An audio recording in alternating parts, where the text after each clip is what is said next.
السلام علیکم دوستو۔ یہ رات عام نہیں تھی۔ کیریبین کی خاموش فضاؤں میں جب اچانک جنگی طیاروں کی گونج سنائی دی تو دنیا کو احساس ہوا کہ کہیں نہ کہیں تاریخ کا دھارا موڑ دیا گیا ہے۔ چند گھنٹوں کے اندر ایک خود مختار ملک کا دارالحکومت عالمی خبروں کا مرکز بن چکا تھا، اور سوال صرف یہ نہیں تھا کہ حملہ کیوں ہوا، بلکہ یہ تھا کہ کیا اب طاقت قانون سے بڑی ہو چکی ہے۔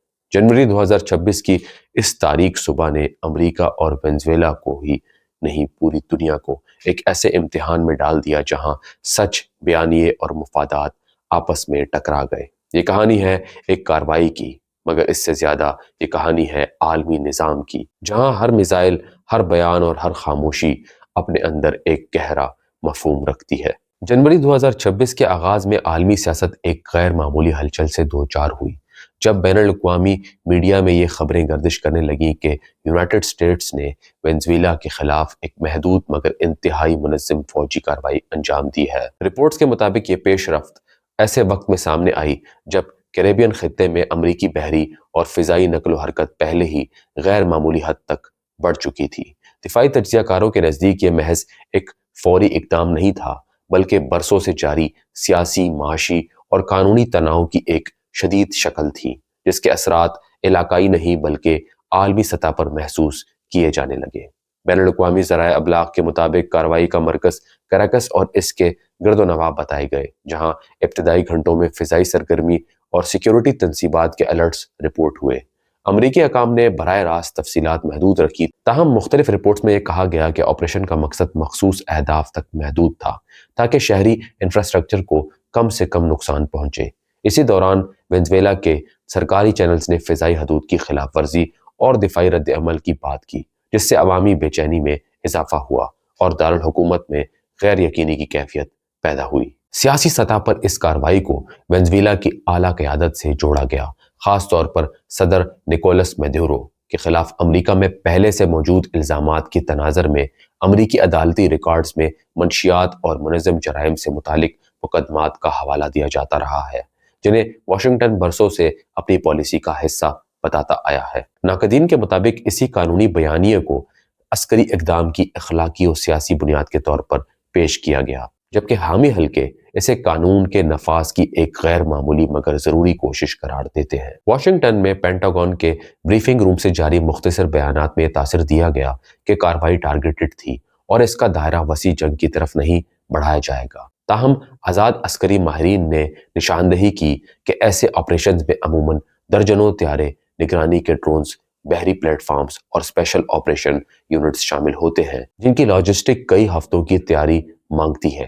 اسی لیے خطے میں امریکی بحری جہازوں اور فضائی بیسز کی پیشگی سرگرمیوں کو بعد ازاں اس کارروائی سے جوڑا گیا۔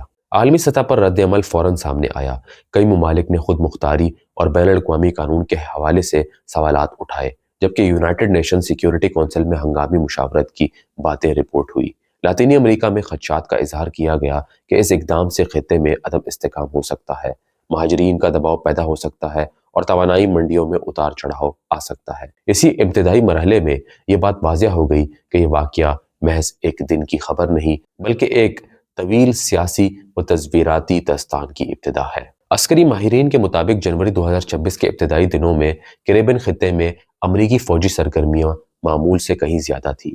کھلے ذرائع کی رپورٹس میں بحری پیڑوں، نگرانی کے طیاروں اور بغیر پائلٹ ڈرونز کی مسلسل پروازوں کا ذکر ملتا ہے، جن کا مقصد ہدفی معلومات اکٹھی کرنا اور آپریشنل برتری قائم رکھنا بتایا جاتا ہے۔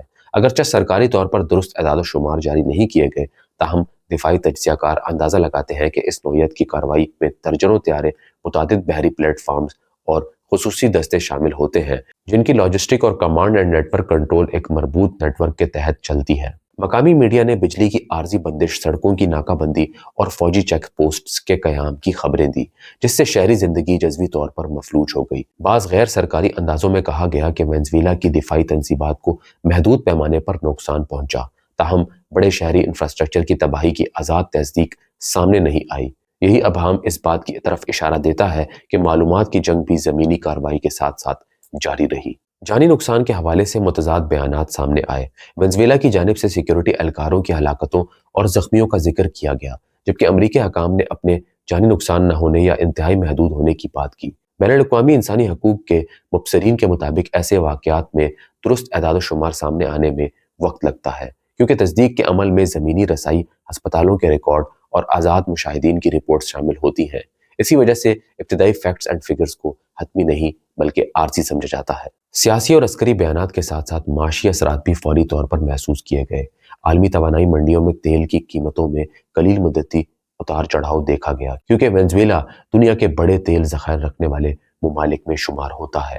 تجزیہ کاروں نے نشاندہی کی ہے کہ اگر صورتحال طول پکڑتی ہے تو سپلائی چین، انشورنس لاگت اور علاقائی تجارت متاثر ہو سکتی ہے۔ اسی تناظر میں سرمایہ کاروں اور ریاستی اداروں نے محتاط رویہ اختیار کیا اور مستقبل کے خدشات پر نظر رکھی گئی ہے۔ داخلی طور پر وینزویلا میں سیکیورٹی ڈھانچے کو متحرک کیا گیا اور نیم فوجی گروپس کی موجودگی کی اطلاعات بھی سامنے آئی، جن کا مقصد دارالحکومت اور حساس تنصیبات پر کنٹرول مضبوط رکھنا بتایا گیا۔ دوسری جانب یونائٹڈ اسٹیٹس میں یہ بحث تیز ہو گئی کہ آیا اس کارروائی کے لیے سیاسی اور قانونی مینڈیٹ کافی تھا یا نہیں۔ کانگریس، میڈیا اور تھنک ٹینک میں سوالات اٹھنے لگے، جس سے واضح ہو گیا کہ میدان جنگ کے ساتھ ساتھ بیانیے کی جنگ بھی پوری شدت سے جاری ہے۔ عالمی سطح پر اس کارروائی کے فوراً بعد سفارتی سرگرمیاں تیز ہو گئی۔ کئی ممالک نے یونائٹڈ نیشنز کے فورم پر ہنگامی مشاورت کا مطالبہ کیا، جبکہ یونائٹڈ نیشن سیکیورٹی کونسل میں غیر رسمی اجلاسوں کی خبریں آئیں۔ لاطینی امریکہ کے متعدد ریاستی رہنماؤں نے خود مختاری اور علاقائی استحکام پر خدشات ظاہر کیے، یہ موقف اختیار کرتے ہوئے کہ طاقت کے استعمال سے سیاسی مسائل حل ہونے کے بجائے مزید پیچیدہ ہو سکتے ہیں۔ اس کے برعکس کچھ ممالک نے امریکی بیانیے کی تائید کی کہ منظم جرائم اور منشیات کے خلاف کارروائی عالمی سلامتی کے مفاد میں ہے۔ قانونی اور اخلاقی بحث نے بھی شدت اختیار کی۔ بین الاقوامی قانون کے ماہرین نے سوال اٹھایا کہ آیا کسی خود مختار ریاست کے اندر عسکری کارروائی اقوام متحدہ کے چارٹر اور ریاستی خود مختاری کے اصولوں سے ہم آہنگ ہے یا نہیں۔ بعض حلقوں نے انٹرنیشنل کورٹ آف جسٹس کے دائرہ اختیار کا حوالہ دیتے ہوئے کہا کہ ایسے تنازعات کا حل فوجی نہیں بلکہ قانونی فورمز پر تلاش کیا جانا چاہیے۔ دوسری جانب امریکی موقف یہ رہا کہ جب الزامات سرحد پار جرائم اور عالمی منشیات نیٹ ورک سے جڑے ہوں تو روایتی سفارت کاری ناکافی ثابت ہوتی ہے۔ میڈیا اور رائے عامہ کے میدان میں بھی اس واقعے نے گہری تقسیم پیدا کی۔ کچھ عالمی میڈیا اداروں نے کارروائی کو غیر معمولی لیکن فیصلہ کن قرار دیا، جبکہ دیگر نے اسے طاقت کے بے جا استعمال کی مثال بتایا۔ سوشل میڈیا پلیٹ فارمز پر فیکٹس اینڈ فگرز، سیٹلائٹ تصاویر اور غیر مصدقہ ویڈیوز کی بھرمار نے معلوماتی ابہام کو مزید بڑھا دیا۔ ماہرین کے مطابق جدید تنازعات میں اطلاعات کی رفتار اتنی تیز ہوتی ہے کہ حقیقت اور بیانیے کے درمیان فرق کرنا عام ناظر کے لیے مشکل ہو جاتا ہے۔ طویل المدتی اثرات کے حوالے سے توانائی، معیشت اور علاقائی سیاست سبھی زیر بحث آئے۔ عالمی منڈیوں میں تیل کی قیمتیں وقتی اتار چڑھاؤ کے بعد نسبتاً مستحکم ہوئی، مگر تجزیہ کاروں نے خبردار کیا کہ اگر پابندیاں، بحری نگرانی یا سیاسی عدم استحکام بڑھا تو سپلائی چین دوبارہ متاثر ہو سکتی ہے۔ وینزویلا کے اندر سیاسی خلا اور ادارہ جاتی دباؤ مستقبل کے لیے ایک بڑا سوالیہ نشان بن گیا، جبکہ خطے کے پڑوسی ممالک نے مہاجرین اور سرحدی سلامتی پر ہنگامی منصوبہ بندی شروع کر دی۔ یوں جنوری 2026 کی یہ پیش رفت محض ایک فوجی واقعہ نہیں بلکہ بین الاقوامی نظام، قانون اور طاقت کے توازن پر ایک کڑا امتحان ثابت ہوئی۔ یونائٹڈ اسٹیٹس اور وینزویلا کے تعلقات ایک نئے غیر یقینی مرحلے میں داخل ہو گئے، جہاں ہر قدم کے اثرات سرحدوں سے کہیں آگے محسوس کیے جائیں گے۔ تاریخ گواہ ہے کہ ایسے لمحات میں فیصلے صرف میدان جنگ میں نہیں بلکہ سفارت، قانون اور عوامی رائے کے دباؤ میں بھی طے پاتے ہیں، اور یہی عوامل آنے والے برسوں میں اس واقعے کی اصل سمت متعین کریں گے۔ جب دھواں چھٹ گیا، خبریں پرانی ہو گئی اور کیمروں کی آنکھیں کسی نئی سرخی کی طرف مڑ گئی تو اصل سوال وہیں کھڑا رہا۔ کیا یہ کارروائی انصاف تھی یا طاقت کا اعلان؟ کیا قانون واقعی سرحدوں سے آزاد ہے یا وہ بھی میزائلوں کی رینج پہ آ جاتا ہے؟ جنوری 2026 کا یہ واقعہ شاید فائلوں میں ایک آپریشن بن جائے، مگر تاریخ کے صفحات پر یہ ایک سوال بن کر زندہ رہے گا، کیونکہ جنگیں ختم ہو جاتی ہیں مگر ان کے فیصلے نسلوں تک انسانیت کا تعاقب کرتے ہیں، اور اب دنیا کو طے کرنا ہے کہ وہ خاموش تماشائی بنے گی یا آنے والے کل کا راستہ خود متعین کرے گی۔ دوستو، اگر آپ نے ہمارا چینل سبسکرائب نہیں کیا ہوا تو چینل کو لازمی سبسکرائب کریں، ویڈیو کو لائک کریں، دوستوں کے ساتھ شیئر کریں۔ ملتے ہیں اگلی ویڈیو میں، تب تک کے لیے اپنا خیال رکھیے گا۔ اللہ حافظ۔